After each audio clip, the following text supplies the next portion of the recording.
第54篇，在末世要警惕。馬可福音13章21至22節。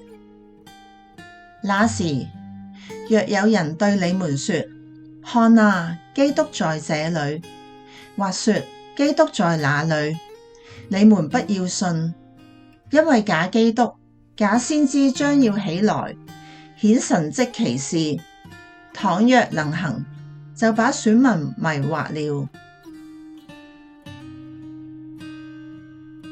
末世係一個點樣嘅世代呢？有兩項好明顯嘅現象，一係人嘅自我中心，仲有就係追求新事物發生嘅年代。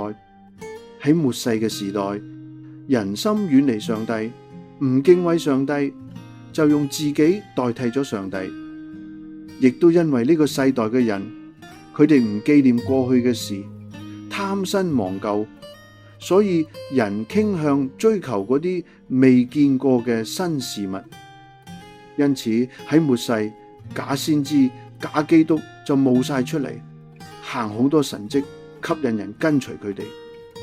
睇下現今世代，新嘅發明產品都唔注重耐用性，因為物件如果壞咗、舊咗，人好輕易就會掉咗佢嚟換新嘅，好少人會拎去修理再用。喺末世，亦都係信息混亂嘅時代，邊個係上帝，邊個係撒旦，都好難分辨，因為撒旦會化身成光明嘅天使，佢口入面會講出智慧同知識嘅話，佢甚至會安慰你同鼓勵你，令你覺得佢嘅出現簡直就係你嘅天使，於是就跟隨咗佢。喺經文入面，耶穌提醒我哋要警惕，因為呢啲假基督、假先知，倘若能行，就把選民迷惑了。選民係指虔誠跟隨上帝嘅人，連佢哋都俾人迷惑咗。